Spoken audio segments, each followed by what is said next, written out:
हर हर महादेव। यह है कैलाश यात्रा का भाग 2, जहां हर श्वास में शिव बसते हैं, हर पत्थर पर उनकी लीला अंकित है।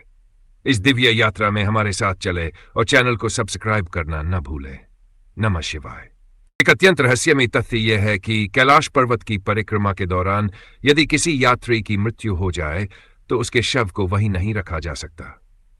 वहां तत्काल दाह संस्कार या अंत्येष्टि करना अनिवार्य है, क्योंकि यह क्षेत्र मोक्ष क्षेत्र माना जाता है। यहां मृत्यु को अंतिम पड़ाव नहीं बल्कि एक ऊर्ध्वगमन माना जाता है।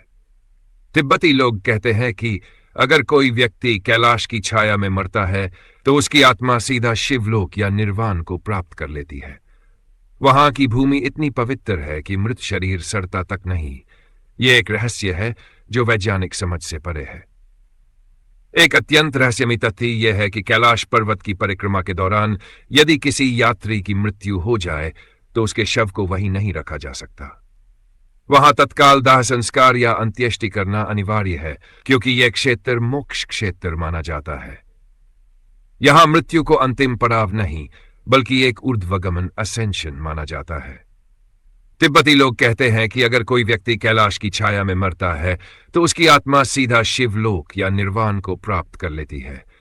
वहां की भूमि इतनी पवित्र है कि मृत शरीर सड़ता तक नहीं। यह एक रहस्य है जो वैज्ञानिक समझ से परे है। कहते हैं कि कैलाश की यात्रा कोई योजना बनाकर नहीं की जाती। यह यात्रा तभी संभव होती है जब स्वयं शिव बुलावा देते हैं।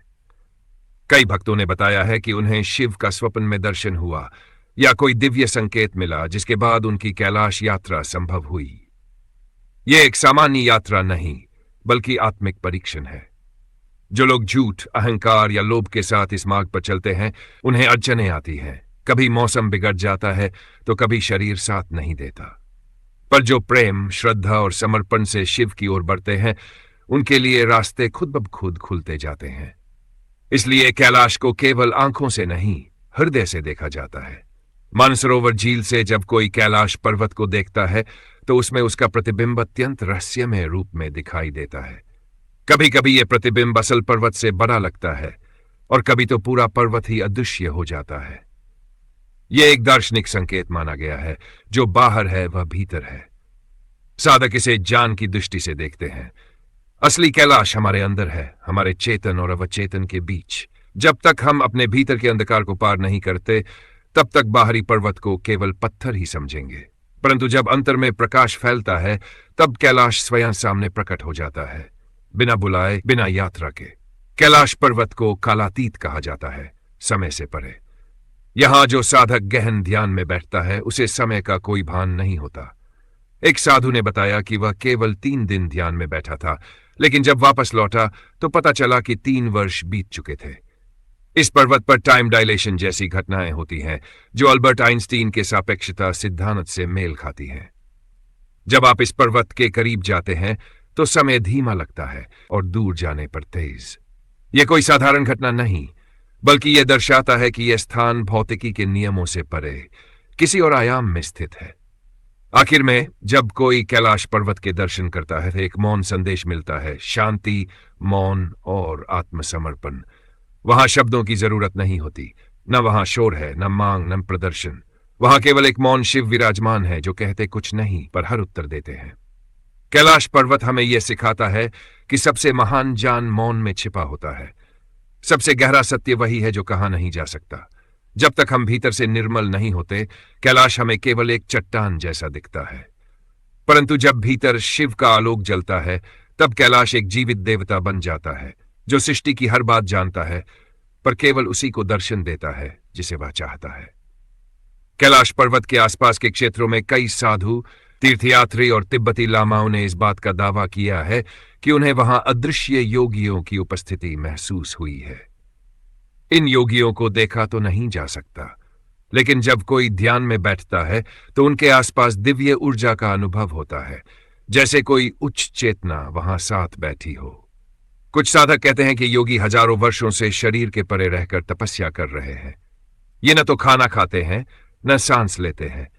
वे शून्य से परे हैं और केवल उन्हें दिखाई देते हैं जो आत्मिक स्तर पर उनसे जुड़ने की योग्यता रखते हैं।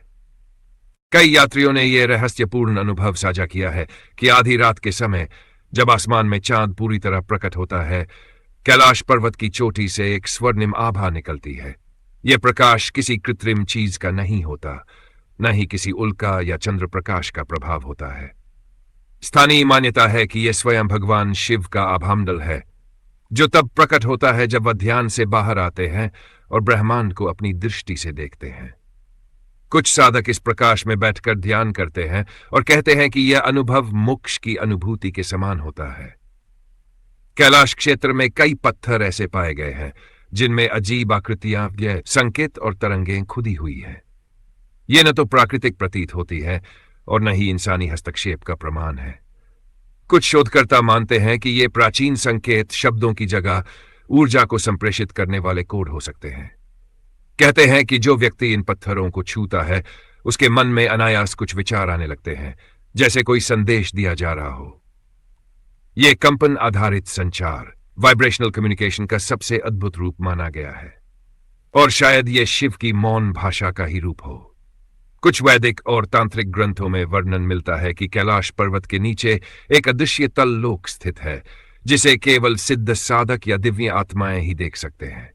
यह स्थान तपस्वियों का स्थायी ध्यान केंद्र है, जहां शरीर त्यागने के बाद आत्मा साधना करती है। कहा जाता है कि यह तल लोक काल और दिशा की सीमाओं से परे है। वहां कोई सूरज नहीं, परंतु अंधकार भी नहीं। वहां केवल चेतना है, जो ब्रह्मा, विष्णु और महेश के संयुक्त तत्व से बनी है। कुछ तिब्बती साधु इसे शंभाला का एक द्वार भी मानते हैं। कैलाश पर्वत के सामने एक चट्टान सदियों से नंदी बैल के आकार की प्रतीत होती है। कई लोग मानते हैं कि यह केवल एक मूर्त रूप है, पर कुछ साधकों का अनुभव कहता है कि यह नंदी की चेतना का जीवंत प्रतीक है। वह अब भी वहां मौजूद है, पर स्थिर रूप में समाधि में लीन है। नंदी को केवल शिव का वाहन नहीं, बल्कि प्रथम भक्त और महान योगी भी माना जाता है। कैलाश के इस क्षेत्र में ध्यान करने वाले कई साधकों को ऐसा प्रतीत हुआ कि नंदी की उपस्थिति उन्हें चेतावनी या मार्गदर्शन देती है। जब कोई अयोग्य व्यक्ति पर्वत की ओर बढ़ता है तो नंदी की चेतना उसे रोकती है, किसी न किसी रूप में। कैलाश के आसपास कई गुफाएं हैं जिनका कोई अंत नहीं दिखता।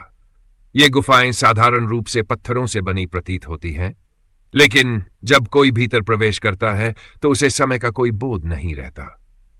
कुछ यात्री बताते हैं कि उन्होंने गुफा में कुछ ही घंटे ध्यान किया, लेकिन जब बाहर निकले तो उन्हें पता चला कि दिन बीत चुका है। कुछ तांत्रिक ग्रंथों में यह लिखा गया है कि ये गुफाएं काल सुरंग है, यानी ऐसे द्वार जो एक आयाम से दूसरे आयाम में ले जा सकती है। यह स्थान समय या ट्रैवल की अवधारणाओं को भी प्रेरित करता है, परंतु यह केवल उन्हीं के लिए खुलता है जो पूर्णतः शुद्ध और निर्विकार चित्त के साथ आते हैं। मान्यता है कि कैलाश क्षेत्र के एक विशेष वनखंड में सप्तर्षियों का मंडल स्थित है। यह स्थान सामान्य दृष्टि से दिखाई नहीं देता, लेकिन ध्यान की गहराई में प्रवेश करने वाले साधक वहां एक ऊर्जा चक्र अनुभव करते हैं, 7 ज्योतियों के रूप में। यह वह मंडल है जहां से विश्व के सभी धर्म, विज्ञान और योग की ऊर्जा उत्पन्न होती है।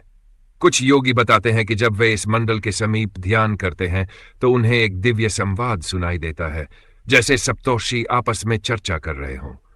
उनके अनुसार यह ब्रह्मांडीय ज्ञान के बीज है जो केवल योग्य साधकों के हृदय में ही अंकुरित होते हैं। कैलाश को महाकाल का धाम कहा जाता है। यहां मृत्यु एक भय नहीं, बल्कि एक परिवर्तन है। इस पर्वत के पास कई योगी अंतिम ध्यान के लिए आते हैं। वे शरीर त्यागने के लिए इस स्थान को चुनते हैं क्योंकि यहां मृत्यु मुक्ति का द्वार बन जाती है। एक कथा के अनुसार एक सिद्ध योगी ध्यान में बैठे और उनका शरीर धीरे धीरे वायु में विलीन हो गया।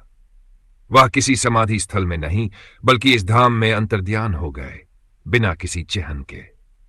कैलाश उन्हें अपने भीतर समा लेता है, जैसे शिव स्वयं उन्हें अपने स्वरूप में विलीन कर लेते हैं। कैलाश पर्वत की अनेक चट्टानों पर अज्ञात अक्षरों, प्रतीकों और आकृतियों की नक्काशी देखने को मिलती है, जिन्हें देखकर ऐसा प्रतीत होता है मानो कोई प्राचीन सभ्यता अपनी अनुभवों और ज्ञान को संप्रेषित करना चाहती हो। इन शिल्पों को देखकर साधक और इतिहास के शोधकर्ता दोनों ही स्तब्ध रह जाते हैं। कुछ मान्यताओं के अनुसार ये चिन्ह एक ऐसी भाषा का हिस्सा है जिसे केवल ऊंची चेतना वाले ही समझ सकते हैं। इन पर दिखती हुई ज्यामितीय रेखाएं और पैटर्न न केवल प्राकृतिक प्रतीत होते हैं, बल्कि इनमें एक प्राचीन तंत्र मंत्र और ऊर्जा के सिद्धांत छिपे हुए हैं।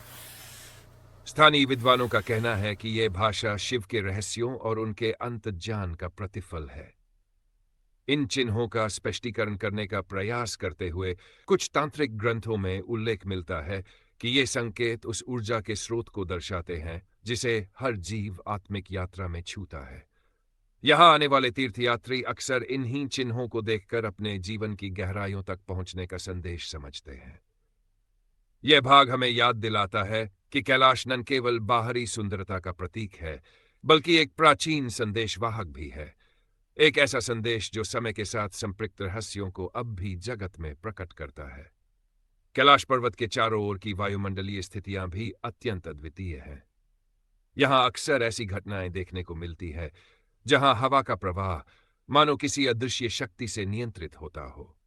साधकों का अनुभव है कि जब वे पर्वत की ऊंचाइयों पर शांति से ध्यान में लीन होते हैं तो उन्हें ऐसा महसूस होता है जैसे मानो पूरी वायुमंडलीय ऊर्जा एक अदृश्य वैक्यूम के रूप में उनके चारों ओर प्रवाहित हो रही हो। कुछ वैज्ञानिक मत अनुसार कैलाश क्षेत्र में उपस्थित चुंबकीय एवं इलेक्ट्रोमैग्नेटिक तरंगे ऐसी शक्तियां उत्पन्न करती है जो सामान्य भौतिकी के नियमों से परे होती हैं। इन ऊर्जा प्रवाहों को महसूस करने वाले कहते हैं कि यह अनुभव आंतरिक जागरण और चेतना के एक नए आयाम की ओर ले जाता है। यहाँ की हवा में न केवल ठंडक है, बल्कि एक अजीब सी मिठास और संतुलित ऊर्जा है जो मन, शरीर और आत्मा को एक साथ जोड़ती है। यह भाग हमें याद दिलाता है कि प्रकृति के इस रहस्य में मंच पर हर तत्व, हवा, पत्थर, प्रकाश सब एक दूसरे से जुड़े हुए हैं और यही अदृश्य शक्ति कैलाश की दिव्यता में चार चांद लगा देती है। कैलाश पर्वत की यात्रा केवल भौगोलिक नहीं, बल्कि आंतरिक आत्म अन्वेषण की भी है।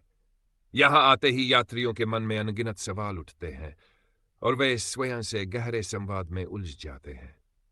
कुछ साधकों का कहना है कि पर्वत की गोद में बैठकर वे अपने भीतरी संसार की खोज में लग जाते हैं, जहां मन के हर कोने में छिपे हुए भय, आशाएं और अरमान प्रकट होते हैं।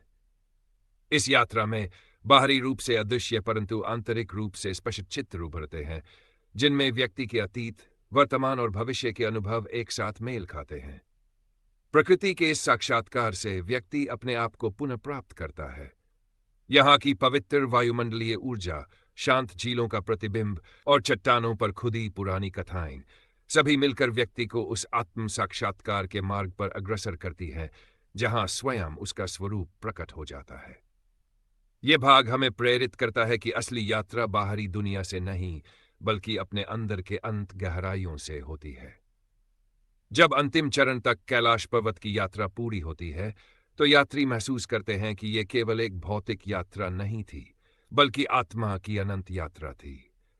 यहां से लौटते समय प्रत्येक यात्री अपने भीतर एक अजीब सी शांति और एक गहरा संदेश लेकर आता है। आत्मा में सभी रहस्य समाहित है। शिव का स्वरूप, ऊर्जा का प्रवाह, प्राचीन चिन्हों की भाषा और समय से परे अनुभव सभी मिलकर हमें यह सिखाते हैं कि जीवन में हर अनुभव का एक गूढ़ अर्थ है। यात्रा के दौरान मिली प्रत्येक कठिनाई और हर दिव्य अनुभूति मिलकर उस जान को उजागर करती है जिसे केवल अपनाया जा सकता है। कैलाश पर्वत का यह रहस्यपूर्ण संदेश आज भी प्रतिध्वनित होता है। हर अनुभव, हर चुप्पी और हर अनकहा कथन हमें यह याद दिलाता है कि आत्मा की खोज कभी समाप्त नहीं होती। यही है कैलाश का शाश्वत संदेश, जो आने वाले युगों तक मानव चेतना के पथ को प्रकाशित करता रहेगा। अगर आपको ये यात्रा अच्छी लगी हो तो वीडियो को लाइक करें, कमेंट में हर हर महादेव जरूर लिखें और अगला भाग देखने के लिए चैनल को सब्सक्राइब करें। शिव की कृपा आप पर बनी रहे। फिर मिलते हैं अगले रहस्य के साथ। नमः शिवाय।